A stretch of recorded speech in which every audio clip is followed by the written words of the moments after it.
지원이도.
할렐루야, 안녕하세요, 여러분.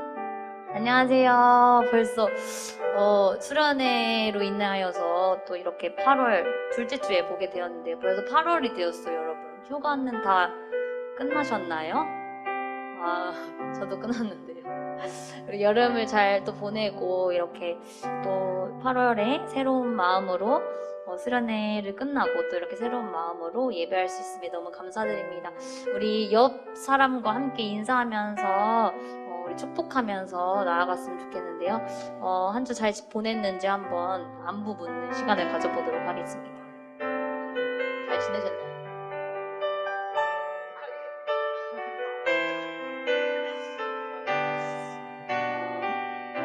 우리 모두가 수련회 이후로 또 그 은혜들을 계속 흘러갔으면 좋겠어서 또 집회처럼 또 찬양을 준비했습니다. 그래서 우리 함께 힘차게 찬양하면서 고백하는 이 예배가 되었으면 좋겠습니다.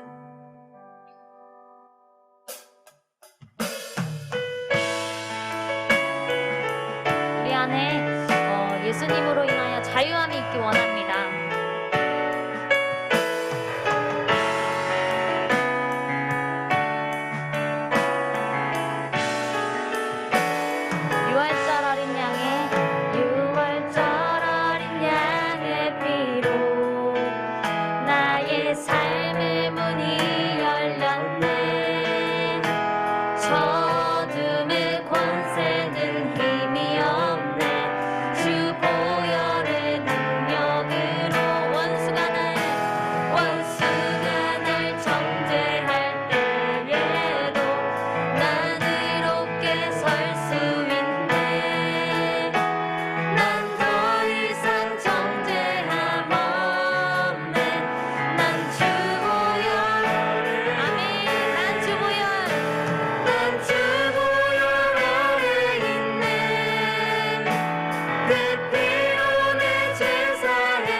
더 찬양했으면 좋겠습니다.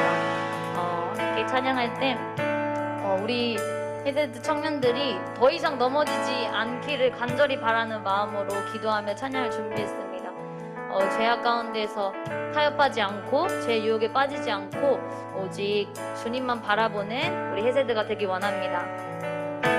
다시 한번 처음부터 고백합니다. 6월절 6월절 어린 양의 피로 나의 삶의 문이 열렸네.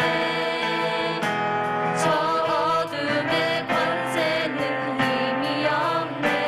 주 보혈의 능 원수가 날 공격할 때도 원수가 날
같이 박수 치면서 함께 찬양하도록 하겠습니다.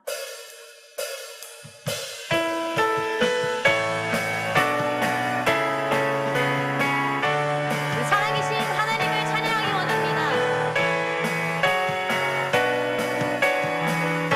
주 하나님, 주 하나님,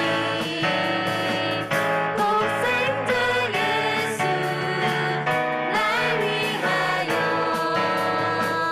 오시었네. 내 모든 죄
십자가 때문에 예수님 때문에 예수님 때문에 그 사랑 때문에 지금도 날 위한 그 기도 때문에 예수님만이 소망이십니다. 주님만이 소망으로 변함없는 반석이라 주님만이 온 세상을 비추시네. 또 죽음에서 부활하신 우리 구주 평강의 왕 주를 믿는 모든 자의 소망 대신 한 번 더 주님만이 소망이요 변함없는 반석이라 주님만이 온 세상을 비추시네. 또 죽음에서 부활하신 우리 구주 평강의 왕 주를 믿는 모든 자의 소망 대신 주를 믿네.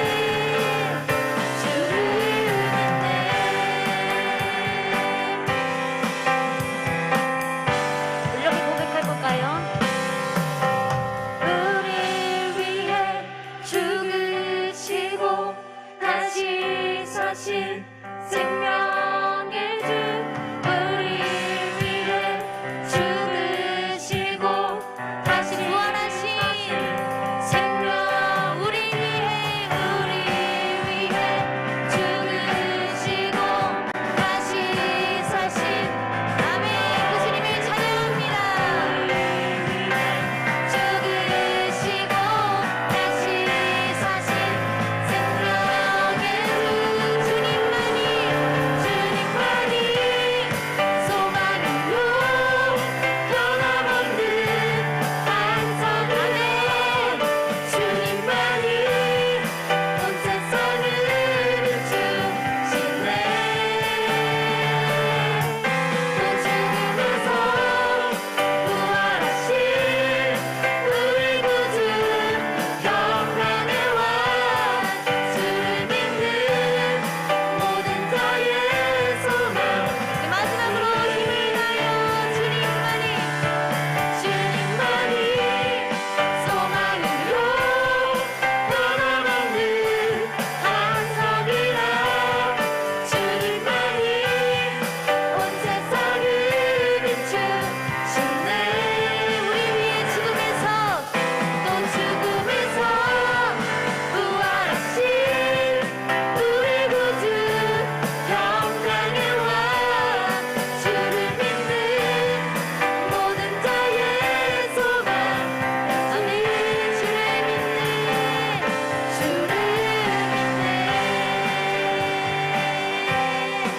아멘. 소망 되신 주님을 찬양합니다. 영광의 박수 올려드립시다.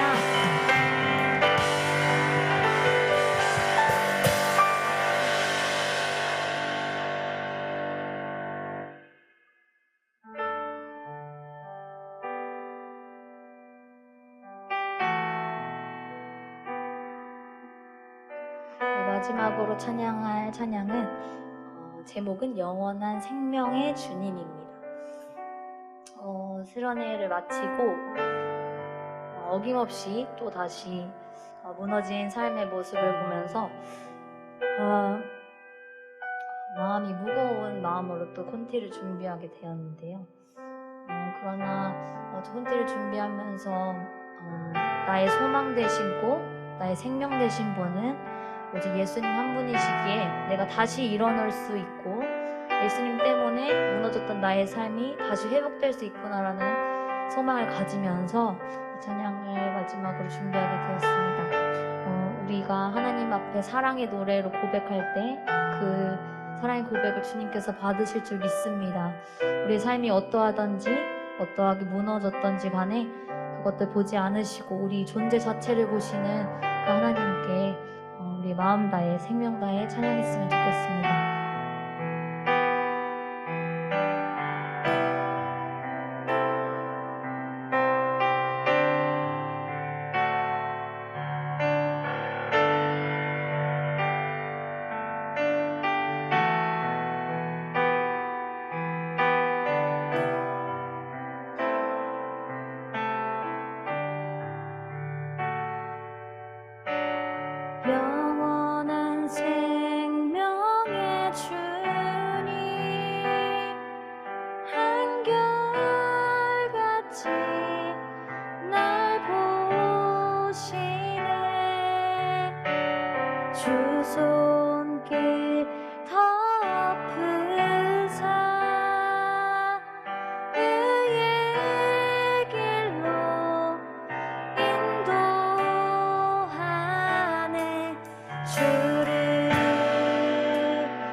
되었으면 좋겠습니다. 처음부터 고백합니다.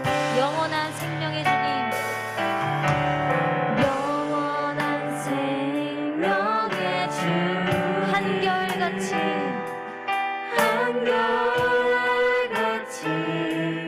날 보시네.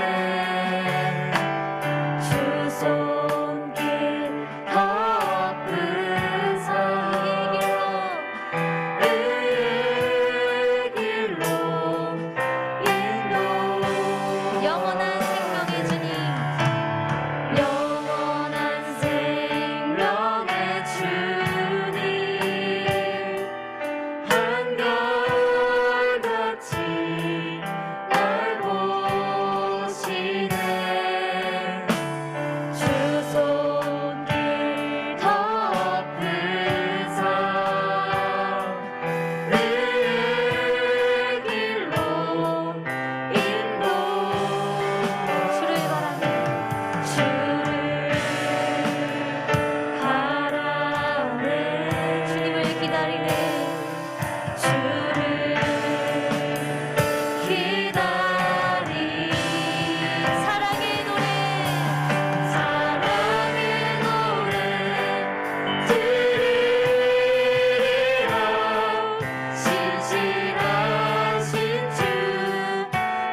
읽겠습니다. 사랑이 많으신 하나님, 주의 은혜로 저희가 주님의 성전에 모였습니다. 오늘 예배 또한 허락하심에 감사드립니다.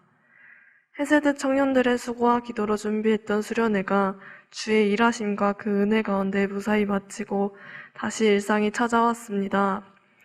주를 사랑한다 말하지만 저희 주변과 일상에는 주와 저희의 관계를 위협하는 유혹거리들이 너무나 많습니다. 저희를 긍휼히 여겨주시고 주와 가까워지려는 이 순간이 잠깐의 사건처럼 지나가지 않게 하여 주소서. 따사로운 햇살도 퍼붓는 비도 모두 주의 주관 아래 있습니다. 지나가는 것에 의존하는 것이 아닌 변함 없으신 주와 주의 말씀을 하루하루 구하며 나아가길 원합니다. 말씀을 전하실 신현필 목사님의 입술에 복을 더하사 이 말씀에 힘을 주셔서 일주일을 살아가는 삶의 토대 되게 하여 주소서. 말씀을 붙들며 말씀으로 살아가는 해세들 청년들 되길 소망합니다. 모든 것들을 주님께 맡겨드리며 사랑하는 예수님의 이름으로 기도드렸습니다. 아멘.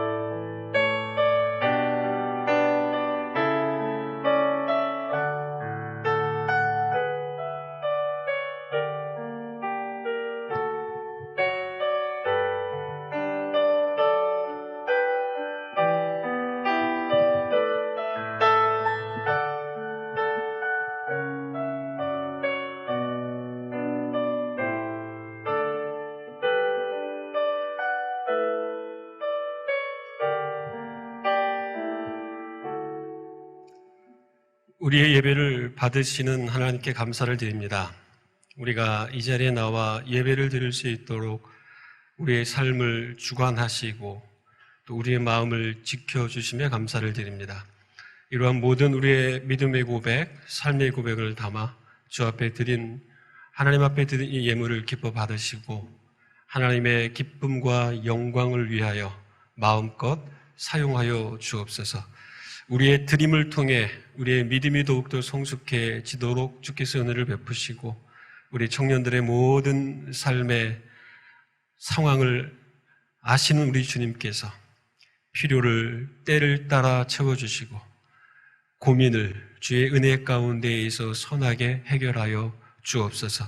우리의 예배를 받으시는 하나님께 감사와 영광을 올려드릴 때에 우리의 산소망 되시는 예수님의 이름으로 기도하였습니다. 아멘. 하나님 말씀은 요한복음 11장 17절부터 44절까지 말씀입니다.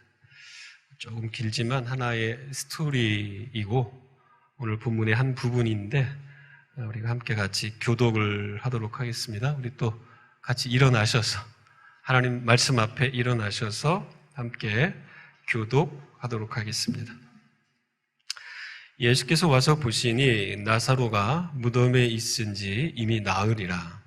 베다니는 예루살렘에서 가깝기가 한 5리쯤 되매 많은 유대인이 마르다와 마리아에게 그 오라비의 일로 위문하러 왔더니 마르다는 예수께서 오신다는 말을 듣고 곧 나가 맞이하되 마리아는 집에 앉았더라. 마르다가 예수께 여짜오되 주께서 여기 계셨더라면 내 오라버니가 죽지 아니하였겠나이다. 그러나 나는 이제라도 주께서 무엇이든지 하나님께 구하시는 것을 하나님이 주실 줄을 아나이다. 예수께서 이르시되 내 오라비가 다시 살아나리라. 마르다가 이르되 마지막 날 부활 때에는 다시 살아날 줄을 내가 아나이다. 예수께서 이르시되 나는 부활이요 생명이니 나를 믿는 자는 죽어도 살겠고 무릇 살아서 나를 믿는 자는 영원히 죽지 아니하리니 이것을 내가 믿느냐. 이르되 주여 그러하외다. 주는 그리스도시요 세상에 오시는 하나님의 아들이신 줄 내가 믿나이다.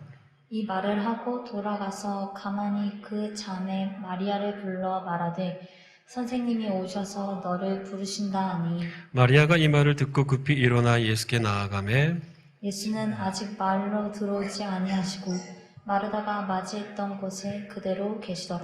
마리아와 함께 집에 있어 위로하던 유대인들은 그가 급히 일어나 나가는 것을 보고 곡하러 무덤에 가는 줄로 생각하고 따라가더니 마리아가 예수 계신 곳에 가서 배웠고 그 발 앞에 엎드려 이르되 주께서 여기 계셨더라면 내 오라버니가 죽지 아니하였겠나이다 하더라. 예수께서 그가 우는 것과 또 함께 온 유대인들이 우는 것을 보시고 심령의 비통히 여기시고 불쌍히 여기사 이르시되 그들 어디 두었느냐 이르되 주여 와서 보옵소서 하니 예수께서 눈물을 흘리시더라. 이에 유대인들이 말하되 보라 그를 얼마나 사랑하셨는가 하며 그중 어떤 이는 말하되 맹인의 눈을 뜨게 한 이 사람이 그 사람은 죽지 않게 할 수 없었더냐 하더라. 이에 예수께서 다시 속으로 비통히 여기시며 무덤에 가시니 무덤이 구리라 돌로 막았거늘 예수께서 이르시되 돌을 옮겨 놓으라 하시니 그 죽은 자의 누이 마르다가 이르되 주여 죽은 지가 나흘이 되었음에 벌써 냄새가 나니이다. 예수께서 이르시되 내 말이 내가 믿으며 하나님의 영광을 보리라 하지 아니하였느냐 하시니 돌을 옮겨 놓으니 예수께서 눈을 들어 우러러 보시고 이르시되 아버지여 내 말을 들으신 것을 감사하나이다. 항상 내 말을 들으시는 줄을 내가 알았나이다. 그러나 이 말씀하옵는 것은 둘러선 무리를 위함이니 곧 아버지께서 나를 보내신 것을 그들로 믿게 하려 함이니이다. 이 말씀을 하시고 큰 소리로 나사로야 나오라 부르시니 죽은 자가 수족을 배로 동인 채로 나오는데 그 얼굴은 수건에 쌓였더라. 예수께서 이르시되 풀어놓아 다니게 하라 하시니라. 아멘. 네. 앉겠습니다. 여러분들이 주중에 홈트를 열심히 하셔야 될 것 같습니다.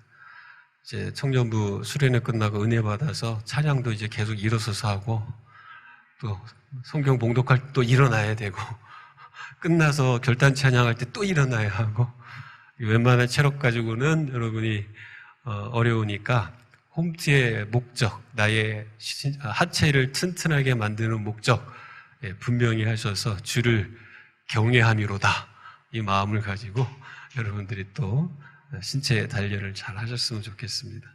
수련회를 마치고 또 우리가 안타깝게도 코로나19에 확진된 청년들이 소수가 있었죠. 그래서 아마 지금도 영상으로 예배에 함께 참여할 텐데 여러분들이 그분들을 위해서 기도해 주십시오. 어떤 사람들은 뭐 경증으로 지나가기도 하고 어떤 사람들은 조금 중증으로 지나가게 합니다. 그러나 우리가 함께 이 어려움의 때를 같이 기도하고 격려함으로써 그분들도 위로를 받고 또 우리 현장 예배를 더 사모할 수 있는 또 다른 하나님의 은혜가 임하여지기를 우리가 같이 또 지체로서 한 마음과 한 뜻으로 나아갔으면 좋겠습니다. 제가 아는 그 장로님 가정의 이야기를 들었는데 그 부인 집사님이 코로나에 확진이 되었습니다. 마침 아들이 군대에서 휴가를 나왔어요. 그래서 장로님이 생각하시기를 한 사람이 걸렸을 때 같이 걸리는 게 가정에는 더 도움이 될 것 같다. 요즘에 이 치명률이 낮아졌으니까 오히려 그게 도움이 될 것 같다 생각이 들어서요. 그 부인 집사님이 확진되자마자 같이 막 테이블에 앉아서 밥도 먹고 그 다 큰 아들은 엄마 옆에 가서 휴가 나온 아들은 막 허그도 하고 뽀뽀도 하고 막 일부러 코로나를 걸리게 하려고. 근데 이게 감사해야 되는 건지 안타까운 건지 모르지만 아무도 안 걸렸대요. 그러니까 이게 잘 모르겠어요. 그죠? 이게 어디서 튈지. 저도 작년에 제 아들이 확진되었을 때 한 2, 3일 정도는 계속 같이 밥도 먹고 뭐 여러 가지 같은 활동도 집안에서 같이 하고 그랬는데 혼자만 걸린 것 보면 이게 어디를 튈지 모릅니다. 그러나 우리가 조심해야 되지만 또 두려워할 필요는 없다. 이런 생각들을 합니다. 어쨌든 이 코로나에 걸리지 않도록 여러분 끝까지 여러분을 관리를 잘 해주시고 또 주변에 걸린 분들이 계시다면 그분들을 잘 위로하며 또 격려하는 시간이 되었으면 좋겠습니다. 여러분 우리 주위에 보면 이제 어르신들 가운데 여러분 부모님 세대들 가운데 혹은 할머니 할아버지 세대들 가운데 아니면 조금 빨리 여러분의 친구 중 동료 중 누군가가 죽음을 맞이하는 것들을 많이 보게 되죠. 그러면 우리는 그 죽음 당한 그 사람, 그분을 위하여서 이러한 표현을 종종 합니다. 고인의 명복을 빕니다. 고인의 명복, 이것을 빈다고 이야기하죠. 근데 여러분, 불교에서는 죽은 사람들이 가는 곳을 명부라고 합니다. 명부. 그리고 모든 죽은 사람들은 이 명부에 가는데, 명부에 가면 누가 있냐? 여러분이 잘 아시는, 이야기를 통해 잘 아는 염라대왕이 있는 겁니다. 이 염라대왕이 죽은 사람을 심판합니다. 이 죽은 사람을 심판하는 곳을 불교에서는 명부라고 이야기합니다. 그래서 고인의 명복을 빈다라는 것은 지금 죽은 그 사람이 명부에 가서 염라대왕으로부터 복된 심판을 받아 어디로 가는 거냐면 극락으로 가는 것을 고인의 명복을 빕니다라는 표현으로 하는 것입니다. 여러분들이 제가 이 말씀을 드리는 이유는 이제 여러분이 주변에 혹시라도 이러한 슬픔 당한 지체 가정이 있다면 앞으로는 이러한 말을 크리스찬으로서는 쓰지 말아야 된다라는 것을 가르쳐 드리는 겁니다. 사람은 한번 죽음으로 죽기 전에 이미 그 사람의 운명은 결정지어지는 것, 이 성경의 가르침입니다. 죽고 나서 그 사람의 인생을 바꿀 만한 기회는 더 이상 존재하지 않는다. 이것이 성경적 가르침입니다. 그래서 크리스찬들은 누군가의 죽음 앞에서 혹은 슬픔 당한 그 가족들을 위로하는 말, 조금 더 성경적이며 정말 그들을 위로할 수 있는 지혜로운 말, 사랑이 담긴 말들을 사용하는 것이 굉장히 좋습니다. 어쨌든 우리는 죽음이라는 것들을 생각해 볼 때 호흡이 정지되는 그 상태라고 정의할 수 있겠죠. 호흡이 정지되는 그 상태. 때로는 몸으로부터 영혼이 분리되는 그 순간, 이것을 죽음이라고 정의를 하고 규정을 합니다. 근데 성경은 분명하게 말하고 있는 것은 이 죽음은 죄의 결과로 말미암는다라고 이야기합니다. 여러분, 아담과 하와에게 하나님이 말씀하실 때 정령 먹으면 너희가 반드시 죽으리라. 그러니까 죽음이라는 것 자체는 하나님의 말씀의 불순종, 즉 죄의 결과라는 것을 성경이 우리에게 가르쳐주고 있죠. 죄의 결과인 죽음, 이것은 죄의 결과이기 때문에 죄의 문제가 해결되지 않는 이상 이 죽음을 피할 수 있는 존재는 이 세상 어디에도 존재하지 않습니다. 이 죽음은 특별히 자기 능력으로 극복할 수 없어요.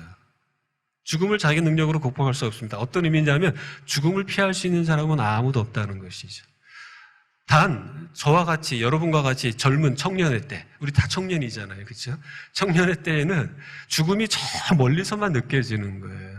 죽음이 나의 곁에 와 있다는 생각을 많이 하지 않으려고 하고 하지 못할 때가 있습니다. 죽음은 내가 나이가 젊기 때문에, 어리기 때문에, 내 나이가 아직 60, 70, 80이 되기 전이기 때문에 죽음이란 그 존재는 내 곁에 가까이 있을 수 없다고 생각할 가능성이 많을 때가 청년의 때죠. 그런데 우리는 어쨌든 우리 능력으로 죽음을 극복할 수 없다라는 것은 분명히 알아야 되는 겁니다. 또한 자기 능력으로 죽음의 시기를 결정할 수 없어요. 난 이때 죽어야지, 난 저때 죽어야지. 저는 청년 때 기도 많이 하시는 분이 저한테 자기가 기도해 봤더니 저의 인생이 40살까지래요. 저 그런 이야기를 들었습니다. 청년의 때. 그래서 저는 순수하게 그래? 그러면 40살까지 나의 인생을 어떻게 살 것인지 한번 나의 인생의 계획을 좀 수정해 봐야 되겠다. 정말 그때는 제 인생을 40살로 딱 정해놓고 저의 인생을 계획했던 적도 있었습니다. 그러니까 여러분, 어쨌든 누군가가 나의 인생에 대해서 이러쿵저러쿵 이야기할 수 있습니다만, 그러나 누군가가 나의 죽음의 시기를 결정할 수 없어요. 아니, 내 스스로도 그 죽음의 시기를 결정할 수 없다는 것입니다. 그리고 또 한 가지는요, 누구든지 자기 능력으로 죽음을 맞이할 수 있는 방법을 결정할 수가 없습니다. 나는 이렇게 죽어야지, 나는 이렇게 죽게 될 거야. 그것을 계획하고 그걸 실행하는 것도 죄일 뿐만 아니라 우리 스스로가 그것을 조절할 능력이 없다는 것입니다. 어떻게 죽을지 우리가 결정할 수 없어요. 여러분, 이게 얼마나 감사한지 모릅니다. 그래서 성경은 항상 우리에게 가르치는 것은 그 날과 주님이 오실 날을 알 수 없기 때문에 우리는 항상 깨어서, 그리고 오늘이라는 이 순간이 가장 소중한 시간이라고 생각하면서 열심히 하나님을 사랑하는 마음으로 서로를 사랑하며 현재를 살라라는 것이죠. 이러한 죽음의 한계 아래에 놓여 있는 존재가 저와 여러분, 인간의 실존이라는 겁니다. 이게 인간의 한계라는 것이죠. 근데 이 한계, 인간의 한계를 한번 넘어보겠다고, 뛰어넘어보겠다고 열심히 노력했던 사람, 우리가 역사 가운데 잘 알고 있는 진시황이라고 있죠. 불로장생, 불로불사. 죽지 않고 오랫동안 영원히 살고 싶은 이 욕심 때문에 사신을 보냈어요. 이 진시황의 측근 가운데 서복이라는 사람이 불로초를 찾아오라는 특령을 받고, 여러분이 휴가철 자주 방문하는 제주도까지 왔다고 합니다. 그래서 한라산까지 올라가가지고 뭘 찾았냐? 영지버섯, 불로초래요. 여러분 영지버섯 많이 드세요. 영지버섯. 그 다음에 시로미, 금광초, 옥지지 등 저는 알지도 못하는 이러한 것들을 찾아서 불로장생을 꿈꾸면서 여기까지 왔던 것이죠. 그리고 그 일들을 마치고 이제 서쪽으로 돌아갔다. 서쪽으로 돌아갈 때 배를 타고 출발했던 그 포구, 이 포구가 서귀포였다. 이러한 이야기를 이제 일반 학자들이 많이 이야기를 하고 있는 것입니다. 그런데 여러분, 진시황이 지금 살아 있습니까? 예, 인간의 한계라는 겁니다. 저와 여러분 아마 불로장생 이거를 꿈꾸지는 않을 겁니다. 분명히 그래도 우리는 지혜가 있어요. 믿음이 있어요. 우리는 죽게 될 거라는 사실을 얼마든지 알고 있지만 저와 여러분이 살아가고 있는 오늘 현실을 잘 관찰해 보면 여전히 우리 사회 속에서는 100세 인생, 100세까지 살되 조금 더 건강하게 살고 싶다라는 이러한 욕망과 욕구가 우리 주변에 얼마나 많이 들려오는지 모릅니다. 건강한 수명의 연장을 많은 사람들이 원하는 시대 속에 살아가고 있습니다. 왜일까요? 왜? 죽음을 밀어내는 것이죠. 죽음이 싫은 거예요. 죽음이 두려운 겁니다. 뒤집어 보면 어쩌면 이 세상이 더 좋을 것 같다는 생각들을 많은 사람들이 하고 산다는 것이죠. 죽음, 여전히 사람들에게 두려움의 대상, 여전히 사람들이 원치 않고 밀어내고 싶어하는 그 대상, 이것이 죽음인데 우리를 사랑하시는 예수님이 오늘 본문을 잘 보게 되면 죽음 앞에서 울고 있는 사람들과 함께 눈물을 흘리고 있는 이야기가 오늘 우리에게 소개가 되어지고 있습니다. 죽어버린 오빠, 그 오빠의 죽음으로 인하여 슬퍼하고 그 무덤 앞에서 이 죽음을 목격하고 있던 수많은 사람들이 오라버니의 죽음 앞에서 울고 있는 그들을 바라보며 또 비통해하고 왜 못 살려내십니까? 라고 주님을 향하여 어떤 항의를 하는 그 상황 속에서 예수님은 눈물을 흘리셨던 겁니다.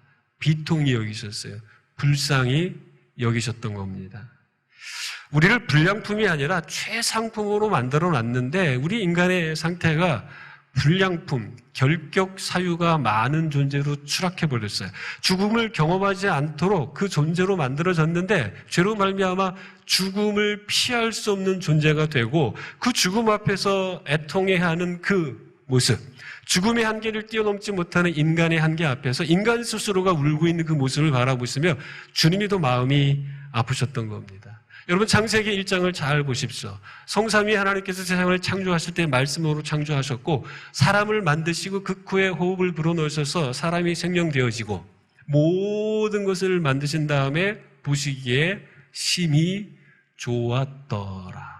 하나님의 창조 세계는 너무나 아름다웠고 하나님 스스로가 기뻐하실 만큼 완벽한 창조였습니다. 인간 스스로가 하나님의 그 완벽함을 거부하고 불순종함으로 말미암아 죄의 나락으로 떨어지자 그 사건이 하나님이신 예수님에게도 슬픔과 눈물을 흘릴 수밖에 없는 비통한 현실이 되었다라는 것입니다.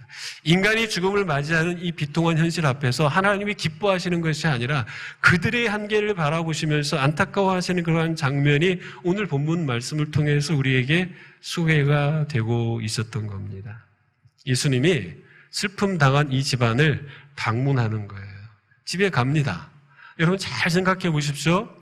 만약에 나사로의 병이 낫는 것이 목적이었다면 여러분 이 요한복음 11장 말씀을 오늘 댁에 돌아가셔서 한번 잠자기 전에 11장만이라도 쭉 읽어보시기 바랍니다. 이미 예수님께서 나사로가 죽게 되었다라는 소식을 나흘 전에 이미 들었습니다. 이미 들은 상태예요. 근데 예수님은 죽지 않을 거라고 말씀하셨어요. 여러분 잘 생각해 보십시오. 만약에 나사로가 살아나는 것만 자체가 죽지 않는 것이 목적이었다면 예수님이 굳이 여기까지 오실 이유는 없었어요. 백부장처럼 주님 우리 집에 안 오셔도 되니까 말씀만 하세요. 그러면 살아날 겁니다. 여러분 원격으로도 얼마든지 누군가를 살려내실 수 있었던 예수님이었기 때문에 나사로를 살리는 것이 목적이었다면 굳이 여기까지 안 오고서도 얼마든지 나사로를 살릴 수 있었습니다. 그런데 예수님은 나사로의 집에 오는, 나사로의 집에 방문해서 나사로를 살리고자 했었던 그 궁극적인 목적을 11장 4절에서 분명하게 이렇게 이야기하고 있습니다. 이 병은 죽을 병이 아니라 하나님의 영광을 위함이요 하나님의 아들이 이로 말미암아 영광을 받게 하려 하심이라. 나사로가 병든 것, 나사로가 죽은 것, 이것은 철저하게 무엇과 연결이 되냐면 하나님의 영광, 그리스도께서 영광 받으시는 일과 밀접하게 연결되어 있음을 예수님은 처음부터 밝히셨던 거예요. 근데 예수님이 집에 오시자 마르다가 이렇게 이야기하죠. 물론 집이 아니라 동구밖까지 나와서 미리 좀 원격에서 만나는 겁니다. 마르다와 나중에 마리아가 동일하게 이렇게 예수님 앞에 말씀하세요. 주님이 여기 계셨다면 우리 오빠가 죽지 않았을 거예요. 주님이 오시지 않았기 때문에, 여기 있지 않았기 때문에 우리 오빠가 죽게 된 겁니다. 여러분 이 말이 굉장히 중요합니다. 저와 여러분의 인생을 잘 살다 보면 우리는 우리가 뜻하지 않은 어려움을 직면하게 됩니다. 문제를 만나게 돼요. 그것이 고난, 그것이 역경, 슬픔, 눈물을 자아내는 비통한 상황을 우리가 만나게 될 때가 있는데 이러한 상황 속에서 우리는 마르다나 마리아와 같이 하나님 앞에 반응할 때가 있습니다. 그게 뭐냐면 내게 어떤 좋지 않은 일이 벌어지는 것은 주님이 나한테 관심이 없거나 주님이 도와주지 않아서라고 결론 지을 가능성이 많다는 거예요. 근데 여러분 오늘 11장 말씀은 철저하게 그게 아니라는 걸 가르쳐주고 있어요. 나사로가 병들었던 거 알고 있었습니다. 도착해보니 죽은 것 알고 있습니다. 자, 그러면 누군가의 질병, 누군가의 고통, 누군가의 죽음 그 자체보다도 더 중요한 것을 하나님은 지금 그리고 있다. 주님은 그리고 있고 그 과정 속에서 주님께서 의도하신 것이 있다라는 것을 우리가 알 수 있는 것입니다. 근데 마르다가 어떻게 또 주님 앞에 이야기하냐면 이제라도 주께서 무엇이든지 하나님께 구하면 하나님이 주님이 구하시는 것들을 허락해 주실 줄 믿습니다. 이렇게 고백합니다. 그때 주님께서 네 오라버니는 오빠는 살아날 거야. 이렇게 답을 하시죠. 여러분 이 주님의 말씀에 대하여 마르다는 어떻게 반응하냐면 저도 그 정도는 알아요. 나중에 부활의 때에 나중에 우리 오라버니가 살아날 거 저는 그것은 압니다. 오늘 이야기의 배경입니다. 여러분 이러한 배경. 이 배경 속에서 주님이 지금 선언하고 있는 것이 오늘 우리가 중요한 주제로 삼고 있는 25절, 26절 말씀이 선포되고 있는 겁니다. 같이 한번 25절, 26절 말씀을 함께 읽겠습니다. 자, 시작. 나는 부활이요 생명이니 나를 믿는 자는 죽어도 살겠고 무릇 살아서 나를 믿는 자는 영원히 죽지 아니하리니 이것을 내가 믿느냐. 예수님이 지금 이렇게 마르다에게 이야기하는 거예요. 너는 내가 부활이요 생명이라는 것을 믿니? 라고 물으시는 거예요. 너 이거 믿니? 그리고 이 질문을 하고서 마르다와 마리아와 함께 어디로 가냐면 오빠가 죽어서 장사된 무덤 앞으로 가게 되었던 겁니다. 그리고 말씀하세요. 돌을 옮겨 놓으라. 무덤을 가로막고 있는 돌문을 치우라는 것이죠. 여러분 이때 마르다가 어떻게 반응하냐면 이제 죽은 지 나흘이나 되었습니다 라고 이야기합니다. 죽은 지 나흘. 그래서 냄새가 납니다. 여러분 나흘 4일이라는 이 시간은 인간의 능력으로는 이 문제를 해결할 수 없습니다. 이미 나흘이나 지났다는 것. 그 의미입니다. 나흘을 언급하고 있는 것은 하나님의 능력이 아니고선 도저히 어떠한 일도 일어나지 않을 겁니다. 라고 지금 마르다가 예수님 앞에 고백하고 있는 겁니다. 여러분 마르다는 주님을 믿긴 믿어요. 그러나 마르다가 믿고 있는 주님은 실제 죽은 자를 살려내실 수 있는 능력의 하나님이 아니라 하나님께 구해서 하나님이 무언가를 하시도록 할 수 있는 분, 이 정도까지는 믿고 있는 거예요. 그래서 예수님이 말씀하시는 겁니다. 내가 부활이요 생명이다. 내가 그를 살릴 수 있는 생명의 주관자이다. 그 사실을 이 마르다와 마리아 또 모인 사람들 앞에서 밝히고 있는 겁니다. 그래서 예수님이 마르다한테 이야기하시는 거예요. 11장 40절 말씀입니다. 우리 11장 40절 한 번 더 같이 읽겠습니다. 시작. 예수께서 이르시되 내 말이 내가 믿으면 하나님의 영광을 보리라 하지 아니하였느냐. 믿으면 영광을 보지 않겠냐라고 예수님이 말씀하신 거예요. 그리고 41절부터 2절까지 보면 주님이 기도하십니다. 기도 후에 열린 무덤을 향하여서 나사로야 나오너라 말씀하셨어요.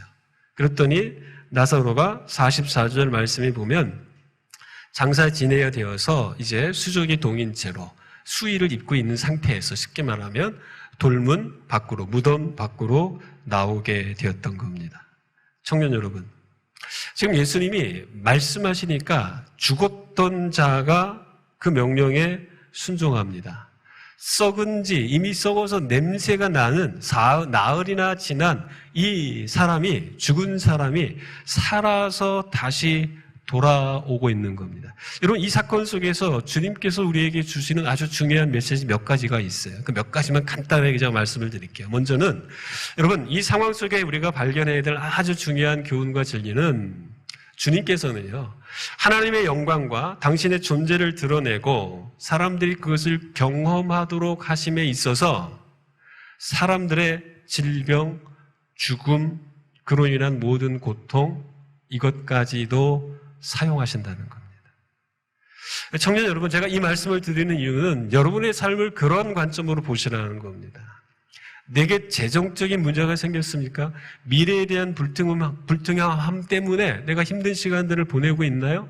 내 몸에 이상이 생겼습니까? 여러분의 부모님이 어떤 문제로 인하여서 굉장히 고통의 시간을 보내고 있나요?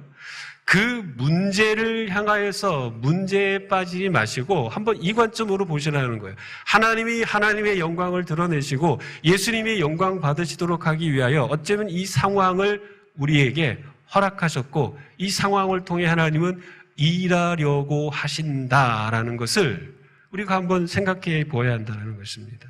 개인과 가정에 발생하는 일이 그냥 일이 아니라 하나님의 섭리 가운데 일어나고 있는 일이라는 겁니다.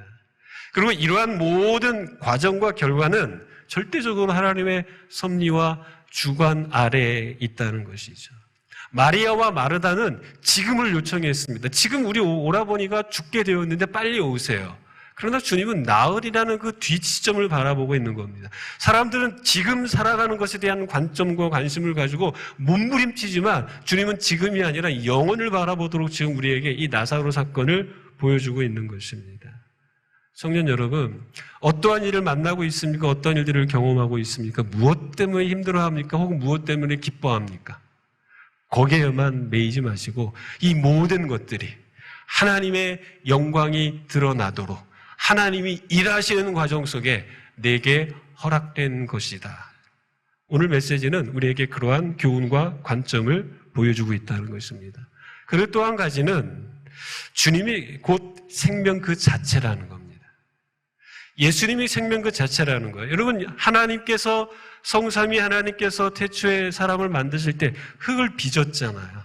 그리고 원문에 보면 그 콧구멍입니다. 콧구멍에다가 숨을 불어넣었더니 사람이 생명되었어요. 그리고 모든 생명체들을 향하여 명령하셨고 명령하신 대로 땅은 생명체를 내고 물은 생명들이 자라도록 하는 이러한 자연 순응, 하나님의 법칙에 순종하며 지금까지도 이 자연세계는 움직여져 오고 있는 것이죠. 주님이 명령하시니까 죽었던 자, 사망조차도 순종하세요. 그 이유는 주님이 부활이자 생명이기 때문에. 여러분, 나사로가 죽은 흙덩어리라고 상상해 보시겠습니까? 죽었으니까, 영혼이 떠났으니까.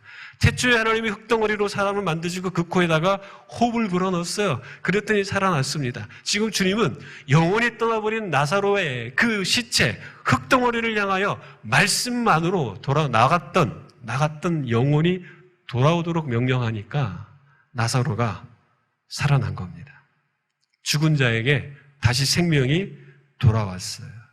무에서 유를 창조하신 창조주 예수 그리스도 하나님께서 흙으로 만드시고 그 코에 생명을 불어넣을 수 있는 창조주, 생명의 창조주이기 때문에 죽은 나사로가 돌아올 수 있었던 것입니다.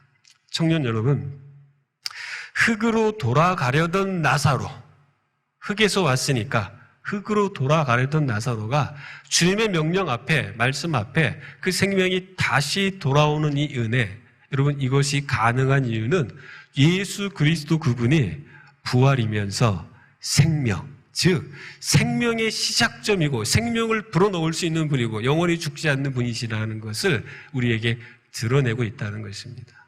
그리고 오늘 이 사건을 통하여서 우리에게 이야기해 주는 것은 여러분 죽은 나사로, 주님이 죽은 나사로를 살리는 이 사건을 통해서 우리의 믿음, 우리의 시선이 부활이요 생명 되시는 예수님께 초점을 갖도록 하기 위하여 지금 이 일을 하고 있는 것입니다. 나사로를 살리는 것만이 문제가 아니라는 거예요. 여러분, 예수께서 나사로를 살리셨습니다. 근데 나사로 어디 있습니까? 옆에 있나 한번 보세요. 나사로가 지금 살아서 영원토록 살아서 옆에 있나 한번 보십시오. 여러분, 나사로 살렸지만 나사로 또 죽어요. 그게 현실입니다. 어차피 죽을 건데 왜 예수님이 살려내실까요? 그럼 나사로를 살리는 그 과정 앞에서 예수님은 왜 우셨겠습니까?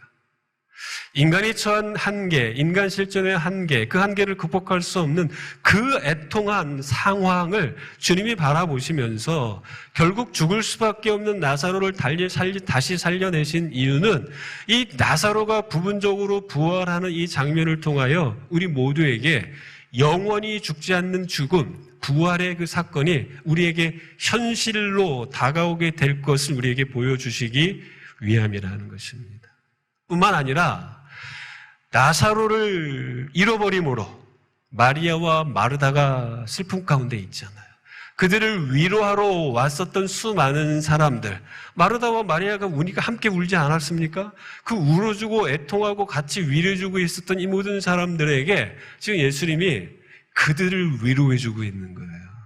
너희들이 지금 슬피 울면서 죽음 앞에 애통하고 죽음의 한계를 뛰어넘을 수 없는 너희들의 한계 때문에 애통하고 슬퍼하지만, 그러나 나사로가 살아났던 것처럼 나를 믿으면 너희가 영원히 죽지 않을 것이다. 살아서 나를 믿으면 너희가 영원히 죽음을 맛보지 않을 것이다. 이 사실을 그들에게 선포해 주고 있는 것입니다. 그리고 그들은 위로를 받고 하나님의 영광, 그리스도의 영광을 참여하고 경험하는 그 기회를 제공받고 있는 은혜의 시간이었다라는 것입니다. 신학자인 에드워드 클링크라는 분이 이렇게 이야기합니다. 한번 잘 들어보십시오. 부활이요 생명은 같은 주제를 말하는 두 용어다. 결국은 같은 걸 말한다라는 겁니다. 예수님 안에 생명은 더 이상 죽음에 매여 있지 않으며 죽음은 더 이상 제 멋대로 생명에 개입할 수 없다.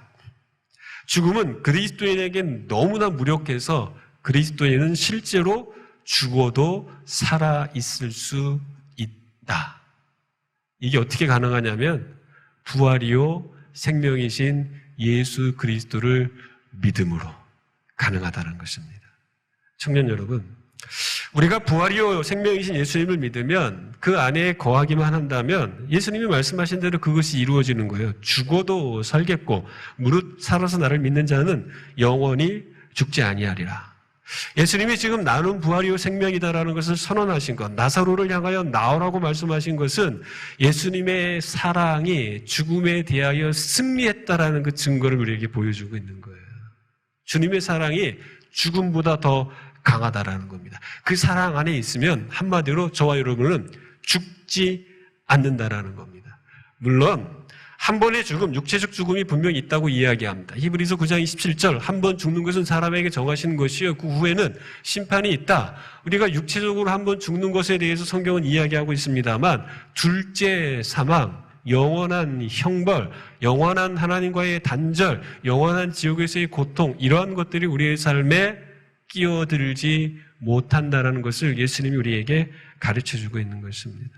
청년 여러분, 예수께서 부활이요 생명이다. 그리고 부활이요 생명 되신 예수님께서 왜 나사로를 살리셨는가?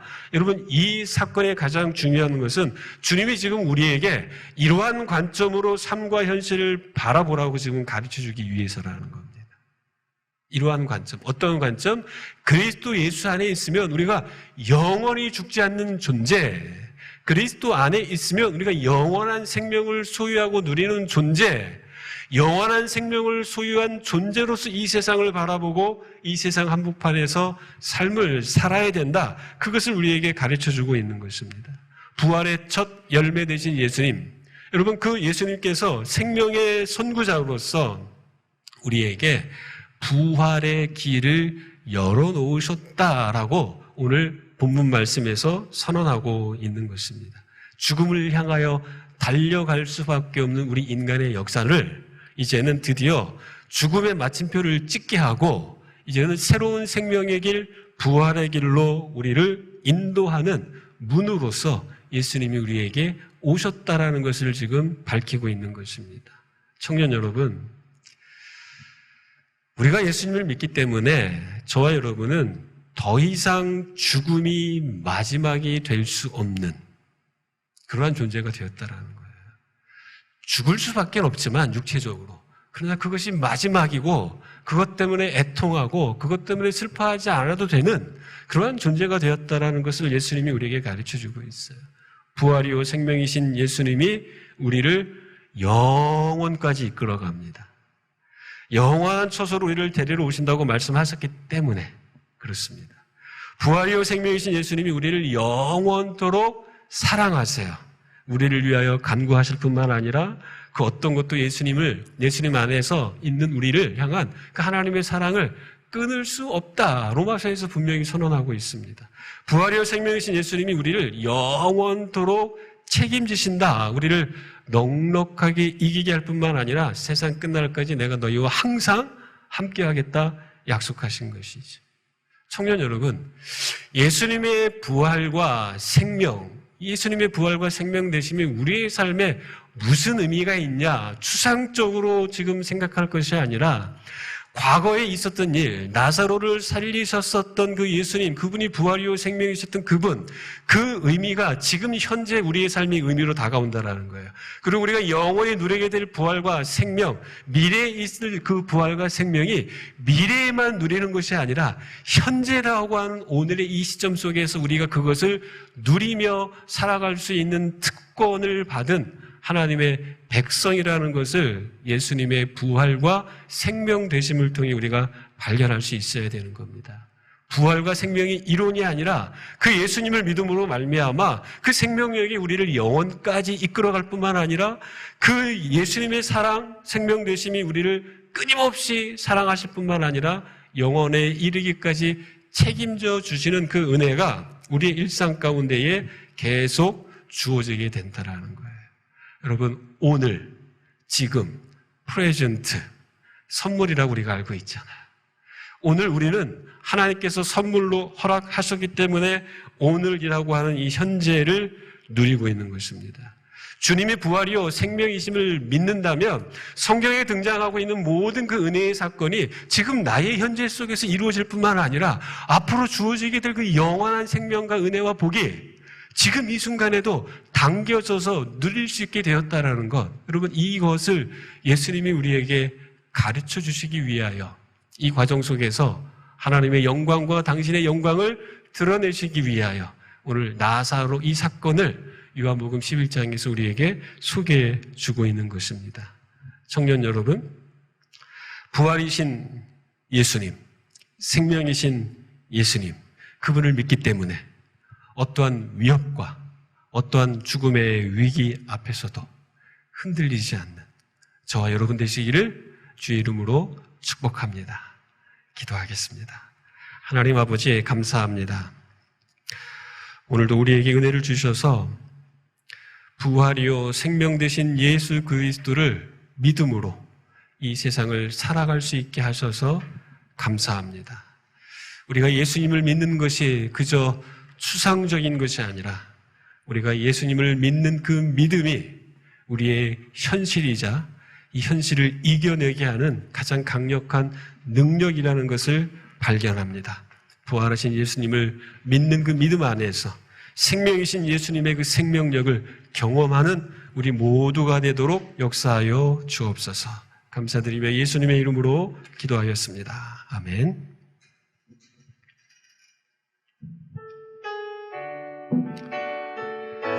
자, 우리 주 예수님이 우리의 산 소망임을 이 찬양을 통해서 함께 같이 고백하겠습니다.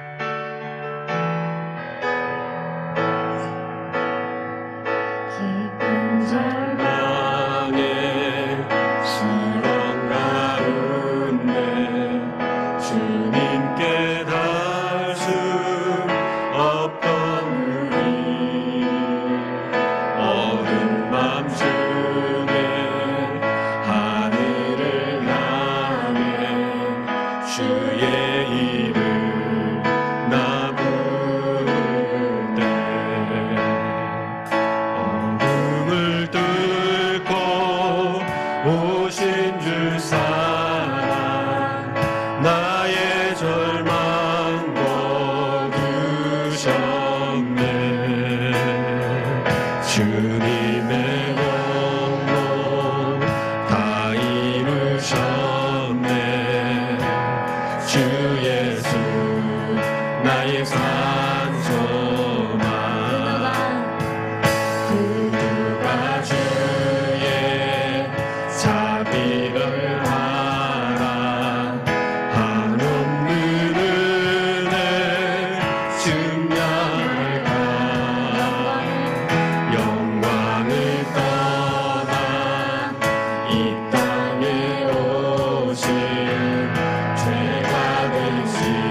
그렇습니다. 우리 청년 여러분, 우리가 예수님을 지금 산 소망이라고 고백을 했죠. 그것은 주님이 지금도 살아 계시기 때문입니다. 지금도 살아 계시기 때문에 우리를 책임지시고 우리를 사랑하시고 우리를 그 영원한 그 나라에 이르도록 우리를 인도하시는 겁니다. 이 시간 우리가 함께 말씀을 생각하며 기도할 때 내게 일어나고 있는 그 모든 일들이, 우리 가정의 일들이, 내 주변의 모든 일들이 그냥 그 일로서 끝나는 것이 아니라 하나님의 영광을 드러내는 데에 하나님이 사용하시고 있는, 하나님의 주권과 섭리 안에 있는 일이다. 우리가 그것을 생각하고 바라볼 줄 아는 믿음이 있어야 되겠습니다.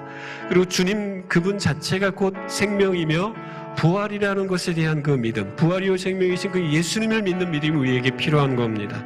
그리고 주님은 나사로의 부활을 통해 우리의 믿음의 시선이 현재가 아닌 영원을 바라보도록 우리에게 요청하고 있는 것입니다. 이 세 가지를 생각하면서 하나님, 지금 내게 벌어지고 있는 모든 일들 하나님이 섭리하심을 믿습니다. 주님의 생명 부활되심을 믿습니다. 우리의 관점이 영원한 관점이 될 수 있도록 도와주십시오. 우리 이 시간 결단하며 하나님 앞에 간구하도록 하겠습니다. 주님 감사합니다. 주님 감사합니다.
하나님 그렇습니다.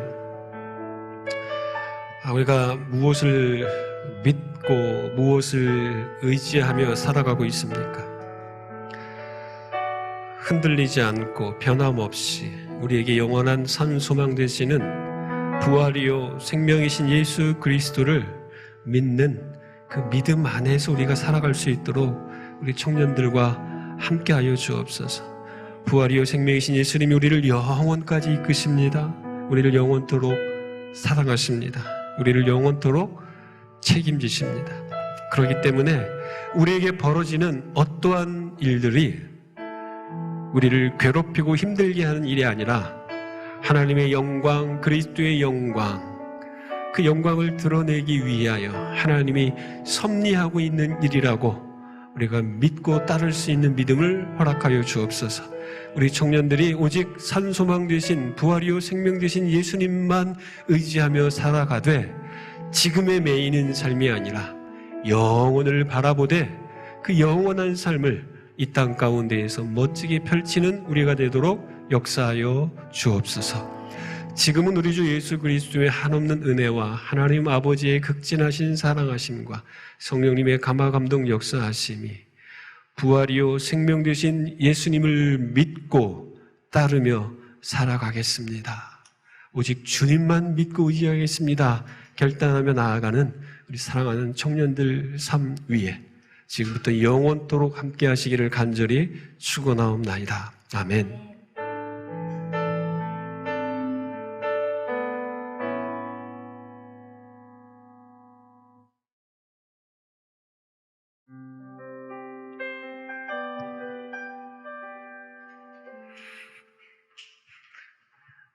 네.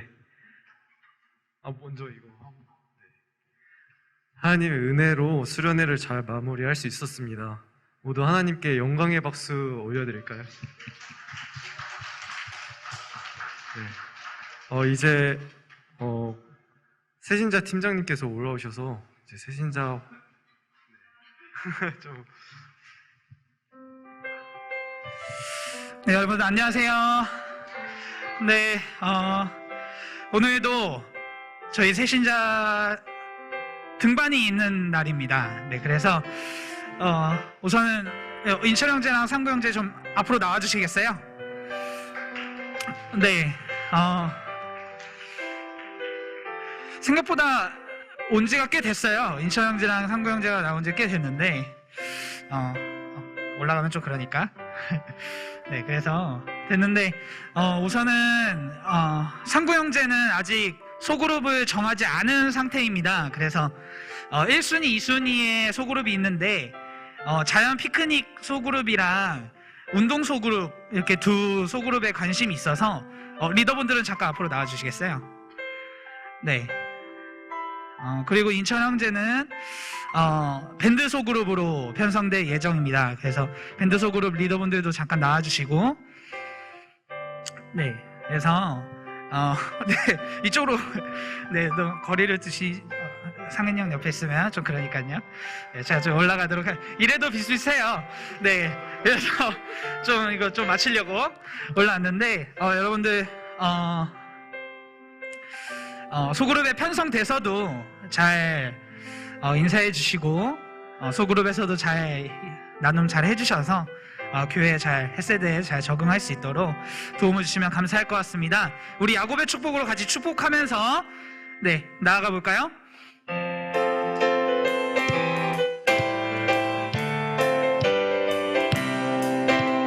너는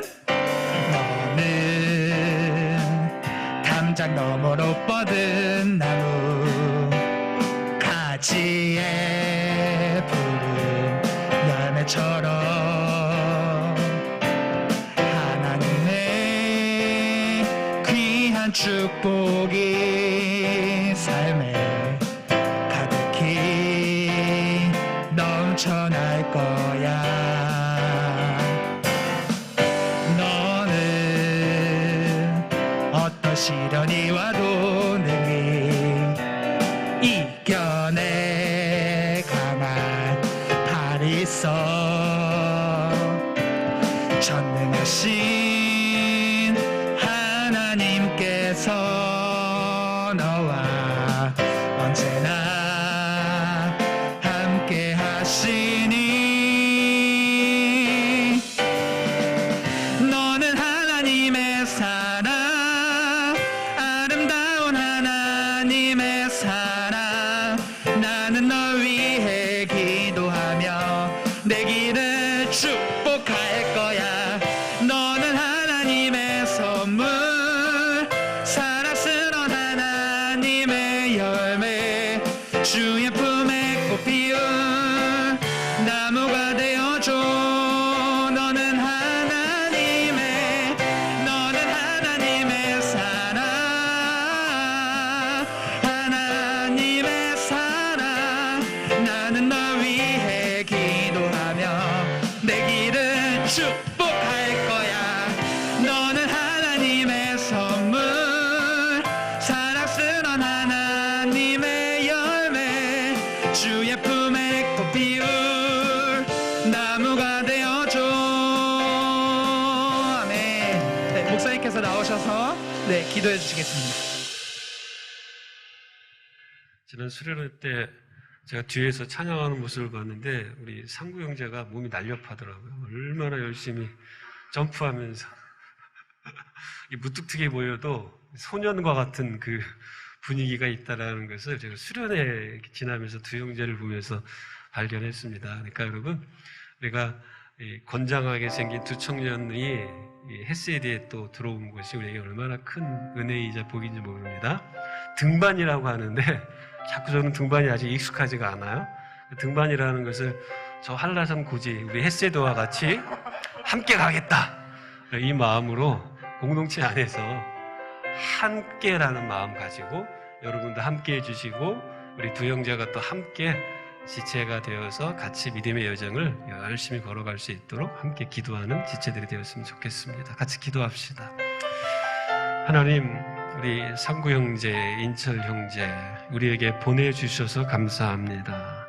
하나님, 우리가 아직은 서로를 많이 모르고 또 서로를 알아가기에 많은 시간들이 필요한데 하나님께서 은혜를 베풀어 주셔서 우리 인철 상구 형제가 정말 우리 청년들과 함께하는 시간들을 통해 믿음이 자라가고 신앙이 성숙해지고 삶이 더욱더 풍성해지는 그러한 은혜를 허락하여 주옵소서. 우리 두 형제가 이 햇세드 안에서 신앙생활을 잘 할 수 있도록 또 우리 지체들도 한 마음과 한 뜻이 되어서 정말 서로를 귀하게 여기고 서로를 귀하게 섬기는 아름다운 동반이 이루어질 수 있도록 주께서 늘 함께하여 주옵소서. 두 믿음의 형제를 우리에게 보내주신 하나님께 모든 영광과 존귀를 올려드리며 우리의 소망 되시는 예수님의 이름으로 기도하였습니다. 아멘. 네, 총무님 나와주셔서 광고 진행해 주시겠습니다. 네, 수련회 때 촬영한 영상들을 정리해서 하나님의 은혜로 박창대 청년이 후련의 후기 영상을 제작했습니다. 잠시 보겠습니다. 하나, 둘, 셋, 넷. 하나님이 우리에게 고난의 시간을 보내게 하신 이유는 뭘까? 믿음의 확실함이 불로 연단할 금보다 더 귀한 걸 알게 하시기 위해서 고난은 금을 만드는 시간, 정금으로 빚어질 믿음의 세계, 세상에 어떠한 두려움 속에도 오직 하나님의 뜻을 발견하는 것. 다시 숨을 고르고 거칠은 이 길을 달리기, 고난도 실망도 나를 멈출 순 없네. 끝이 없는 달리기, 하나님과 나의 이야기, 난 꿈꾸고 있어. 결국 승리의 그날을. 때론 눈물 나는 일들이 내게 너무 버거워 지쳐 포기하고 싶을 때 날 부르신 주님, 내게 독수리 같은 아이고.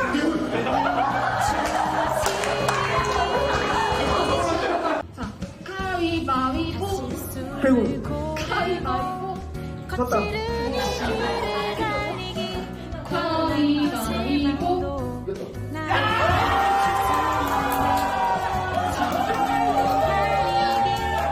하나님과 나의 이야기, 난 꿈꾸고 있어. 결국 승리의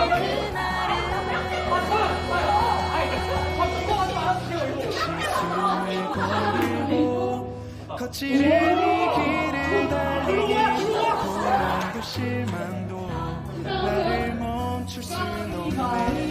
끝이 없는 달리기. 하나님은 너를 지키시는 자, 하나님 사랑의 눈으로 하나님 사랑, 예수 하나님의 완전한 사랑.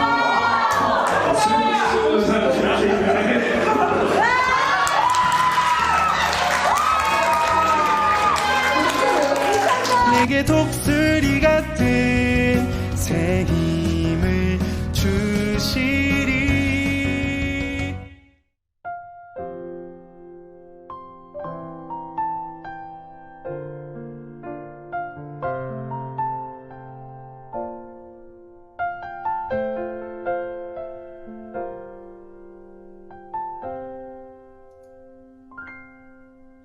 우리 모두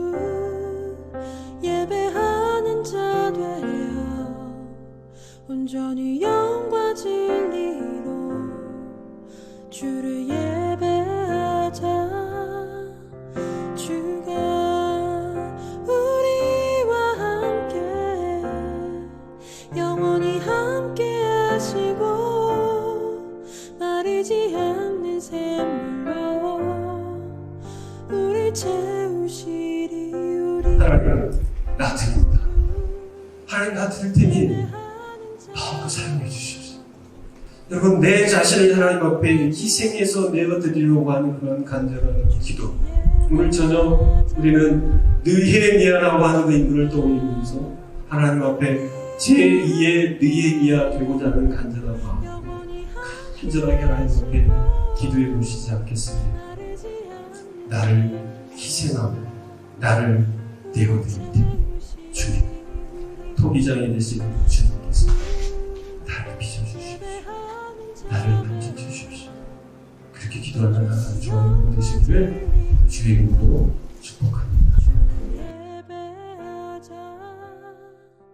주가